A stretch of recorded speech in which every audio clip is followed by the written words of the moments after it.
अस्सलाम वालेकुम स्टूडेंट्स। आज के इस लेक्चर में हम डिस्कस करेंगे एओर्टिक रिगर्जिटेशन को। रनिंग ऑब्जेक्टिव्स हैं aortic, what is aortic regurgitation, okay. उसके बाद हम उसके काजेस को जानेंगे एओर्टिक रिगर्जिटेशन के। उसके अलावा हम साइन एंड सिम्टम्स को पढ़ेंगे, साइन एंड सिम्टम्स को पढ़ेंगे। उसके अलावा हम जो एग्ज़ाम पॉइंट ऑफ व्यू से जो इम्पोर्टेंट पॉइंट्स है उनको डिस्कस करेंगे। उसके बाद हम इन्वेस्टिगेशन को डिस्कस करेंगे। उसके बाद हम मैनेजमेंट को डिस्कस करेंगे। सो स्टार्ट करते हैं आज के इस लेक्चर को। Aortic regurgitation, what is aortic regurgitation? Aortic regurgitation होता है जब हमारे एओर्टिक वाल्व है, ठीक है, जब एओर्टिक वाल्व की इनसफिशिएंसी हो जाए, ठीक है, ये इनकम्पिटेंसी हो जाए, ये क्लोज सही तरह ना हो। अभी क्लोज कब होते हैं?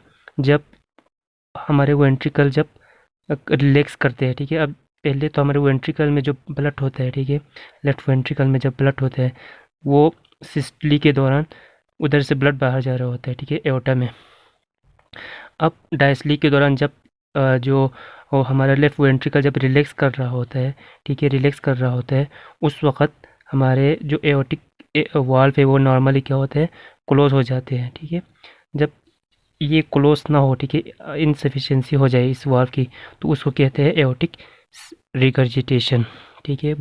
जो ब्लड है वो बैक फ्लो कर जाएगा, ठीक है।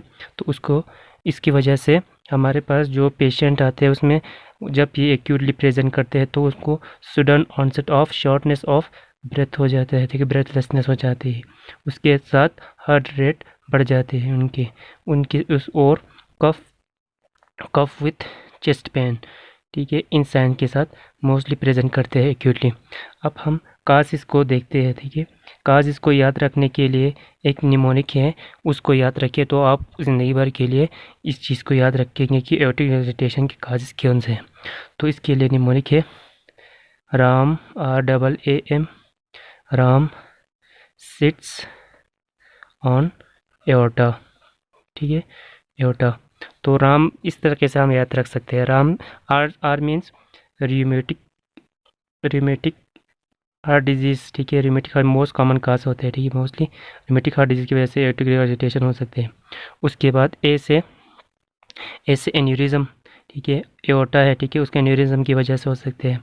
फिर ए से होते हैं हमारे एओर्टिक डायसेक्शन, ठीक है, और एम से, उसके बाद एम से हमारे पास है मार्फन सिंड्रोम।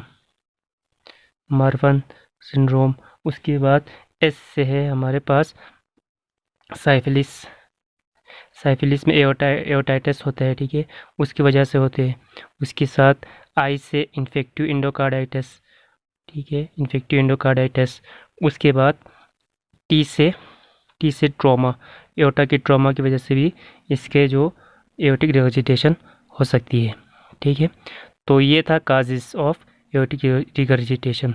अब साइन एंड सिम्टम्स को डिस्कस करते हैं। पाल्पिटेशन होगा, पेशेंट कहेगा मुझे अपने दिल की धड़कन महसूस होती है। उसके बाद ब्रेथलेसनेस है, मतलब सांस चढ़ जाते हैं। उस चेस्ट पेन, ठीक है। और जब हम क्या कहते हैं एग्जामिनेशन करते हैं तो पल्स के वॉल्यूम हमें लार्ज वॉल्यूम मिलते हैं, ठीक है, वॉल्यूम जो बहुत ज़्यादा मिलते हैं और कोलेप्सिंग पल्स मिलती है।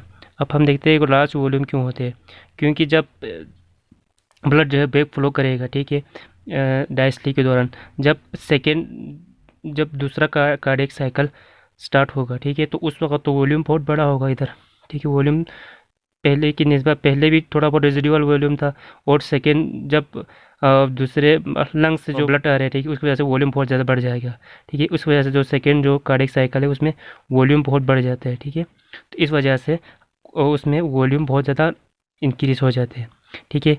कोलेप्सिंग इसलिए होते हैं, कोलेप्स इसलिए होता है क्योंकि पहला अभी देखिए डायस्ली के दौरान ब्लड जो है एओर्टा में एओर्टा से कम हो रहे हैं, ठीक है, कम हो रहे। अब हम कोलेप्सिंग में इसलिए होते हैं जब हम उसके पेशेंट के पल्स मालूम करते वक्त उसके हैंड को जब हम रेस करते हैं, आर्म को, देखिए, पल्स को फील करते वक्त जब एकदम इसका हम राइज करते हैं उसके आर्म को जब राइज करते हैं उस वक्त हमें पल्स एकदम नीचे चले जाते हैं, पल्स फील होना बंद हो जाता है, ठीक है। तो उसको कहते हैं कोलेप्सिंग पल्स। क्यों इसलिए होता है क्योंकि आर्म जब ऊपर करोगे तो फिर उसमें जो जितने भी ब्लड है, ठीक है, वो बैक फ्लो कर जाएगा, क्योंकि एओर्टा तो इनसफिशिएंट है, बैक फ्लो हो जाएगा और लेफ्ट वेंट्रिकल में चला जाएगा ब्लड, ठीक है, वापस। तो इस वजह से पल्स कोलेप्स हो जाता है, तो ये कोलेप्सिंग पल्स होते हैं। उसके बाद जो हमें अस्कल्टेशन पे, ठीक है, अस्कल्टेशन पे S3 और S4 मिल सकते हैं, ठीक है, गैलोप रिदम मिल सकते हैं, गैलोप रिदम मिल सकते हैं, ठीक है। जो उसके बाद हमें apex beat, heaving apex beat मिलेगा, ठीक है, हीविंग एपेक्स बीट, ठीक है। उसके बाद जो है हमें जो क्रिपिटेशन मिल सकते हैं, ठीक है, क्रिपिटेशंस मिल सकते हैं लंग्स पे, ठीक है। अब कुछ साइंस मिलते हैं हमें, ठीक है, जिसमें डिमोसेट साइन, डरोजेस साइन, ठीक है, डरोजेस साइन, डिमोसेट साइन होता है कि पेशेंट जो है अपने हेड को नोट कर रहा होता है, ठीक है, नोडिंग कर रहा होता है या हेड ट्रेमर होता है, ठीक है, क्योंकि जब सिस्टोलिक ब्लड प्रेशर जब बढ़ जाता है, ठीक है, उस वजह से हेड नोडिंग होते हैं। और डरोजेस साइन ये कि बेल ऑफ स्टेट से हम जब हम कंप्रेस करते हैं, ठीक है, फेमोरल आर्टरी को जब कंप्रेस करते हैं तो हमें डायस्टोलिक मर्मर हमें सुनाई देती है, ठीक है।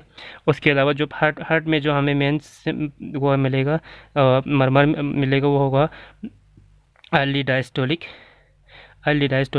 मर्मर मिलते हैं, ठीक है, मर्मर। अब एग्ज़ाम पॉइंट ऑफ व्यू से हमें जो इम्पोर्टेंट जो एग्ज़ाम में सिनेरियोज़ में वो जो एग्ज़ाम सिनेरियोज़ में हमें देते हैं वो साइन और सिम्टम्स कौन से हैं, तो वो लोग मेनली देते हैं ब्रेथलेसनेस, कोलेप्सिंग पल्स को, ठीक है। उसके साथ mid diastolic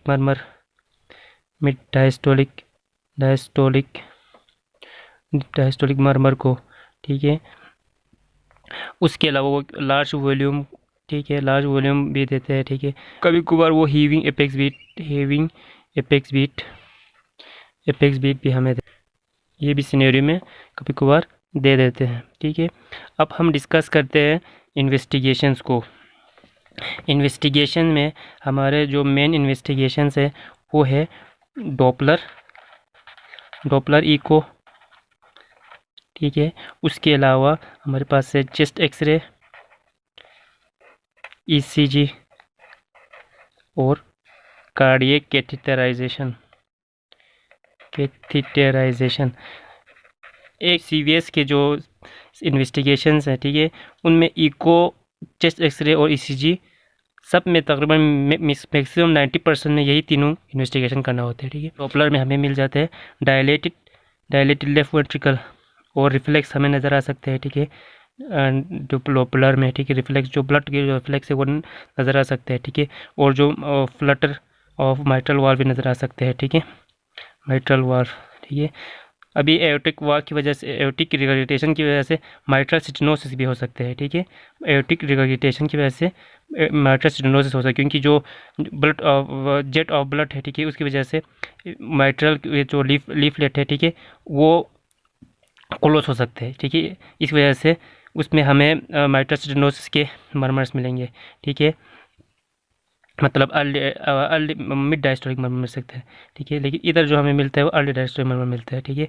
aortic mid diastolic murmur मिलेगा तो इसका मतलब है कि एओर्टिक रिगर्जिटेशन की वजह से माइट्रल स्टेनोसिस हो गए, और इस मर्मर को कहते हैं ऑस्टेन फ्लिंट मर्मर, ओके। अब उसके बाद चेस्ट एक्सरे पे हमें जो कार्डियक है, ठीक है, कार्डियक शेडो है, ठीक है, वो डायलेटेशन हो, उसका डायलेटेशन नज़र आएगा, ठीक है। और लेफ्ट वेंट्रिकल फेलियर के साइन नज़र आएंगे, लेफ्ट वेंट्रिकल हाइपरट्रोफी हम ECG पे नज़र आएंगे, ठीक है। और टी वेव इन्वर्जन हमें नज़र आएंगे, ठीक है, ECG पे।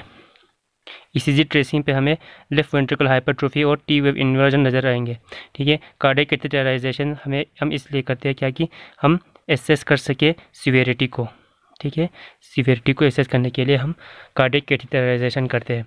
अब हम डिस्कस करते हैं मैनेजमेंट ऑफ एओर्टिक रिगर्जिटेशन को डिस्कस करते हैं। तो इसके लिए मैनेजमेंट को हम 3 मेन हेडिंग्स में डिवाइड करते हैं। पहला ये है कि हम ट्रीट करें अंडरलाइंग काजेस को, ठीक है, जो अंडरलाइंग काज जो हमने निमोनिक से याद किया था, ठीक है, जो अंडरलाइंग काज अगर ट्रीटेबल है उसे ट्रीट कर ले, ठीक है। मिसाल के तौर पर एंडोकार्डाइटिस को हम ट्रीट कर सकते हैं, साइफिलिस को हम ट्रीट कर सकते हैं, ठीक है। तो उसे ट्रीट कर ले, ठीक है। जो उसके अलावा जो है हम एओर्टिक वाल्व, एओर्टिक का जो वाल्व है, ठीक है, एओर्टिक वाल्व है उसका रिप्लेस कर सकते हैं, ठीक है, रिप्लेसमेंट कर सकते हैं। ये किस में करते हैं, ये सिम्टोमेटिक पेशेंट होते हैं, ठीक है, उनमें हम एओर्टिक वाल्व रिप्लेसमेंट करते हैं, ठीक है। उसके अलावा हम एक और मैनेजमेंट है, वो क्या है, हम कंबाइन कर सकते हैं, ठीक है, कंबाइन एओर्टिक रूट रिप्लेसमेंट, ठीक है। जो अंडरलाइन काज के साथ साथ हम कंबाइन करेंगे इस चीज़ को, एओर्टिक रूट रिप्लेसमेंट, ठीक है, रिप्लेसमेंट करेंगे, एओर्टिक रूट रिप्लेसमेंट करेंगे, ठीक है। So this is all about aortic regurgitation, ठीक है। सो अगर आपको कोई क्यूरीज हो, कोई क्वेश्चन हो, ठीक है, तो आप मुझसे पूछ सकते हैं, ठीक है। Thanks for watching.